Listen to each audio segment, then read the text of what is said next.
Hello friends, நாம் இன்றைக்கி ரொம்ப டேஸ்டியான ரொம்பவே ஈஸியான ஒரு ஸ்வீட் ரெசிபி தான் பார்க்க போகிறோம். கோகனட் ஐஸ் தான் எப்படி செய்கிறதுன்னு பார்க்க போகிறோம். பாருங்கள் எவ்வளோ சூப்பராக வந்திருக்கு. குழந்தைங்கள்லேருந்து பெரியவங்க வரைக்கும் எல்லாருக்குமே ரொம்ப பிடிக்கிற மாதிரியான டேஸ்ட்டில் இருக்கும். வாங்க ரொம்பவே ஈஸியான ரொம்ப டேஸ்டியான கோகனட் ஐஸ் எப்படி செய்கிறதுன்னு பார்க்குறதுக்கு வீடியோக்குள்ளே போகலாம்.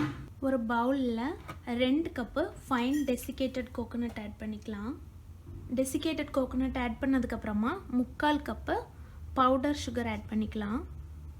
1/2 டீஸ்பூன் வெண்ணிலா எக்ஸ்ட்ராக்ட் ஆட் பண்ணிக்கலாம்.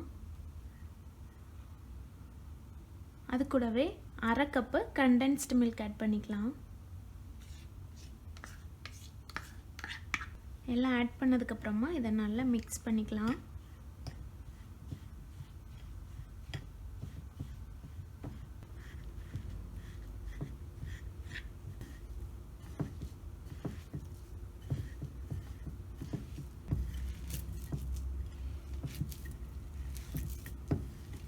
இந்த மாதிரி டோவாக மிக்ஸ் பண்ணதுக்கப்புறமா இதை ஹாஃபாக பிரிச்சுக்கலாம். இப்போ 2ஆக பிரித்து வச்சுருக்குறோம்ல, அதில் ஒன்று தனியாக எடுத்து வச்சுக்கலாம். இன்னொரு பார்ட் இருக்குல்ல, இதில் கொஞ்சமாக பிங்க் ஃபுட் கலர் ஆட் பண்ணிக்கலாம். ஒரு 3லேருந்து 4 ட்ராப்ஸ் போதும்.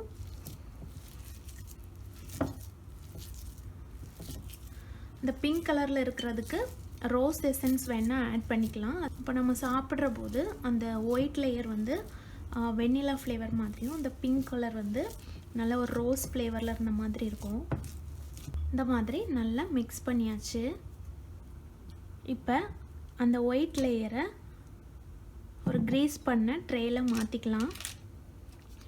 மாற்றிட்டு இதை நல்லா லெவல் பண்ணி விட்டுக்கலாம்.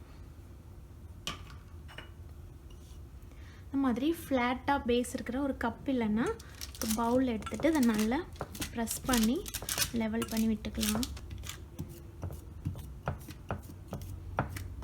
ஒயிட் லேயர் செட் பண்ணதுக்கப்புறமா பிங்க் ஃபுட் கலர் ஆட் பண்ணி வச்சுருந்தோம்ல, அந்த லேயரும் இது மேலே நல்லா லெவல் பண்ணி விட்டுக்கலாம்.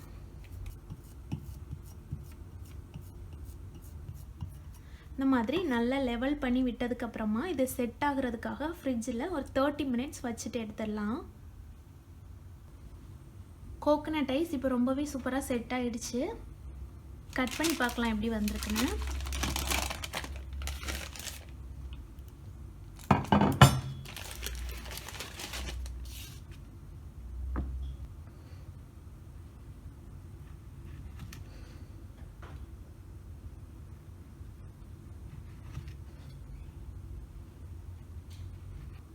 பாருங்க ரொம்ப சூப்பராக வந்திருக்கு.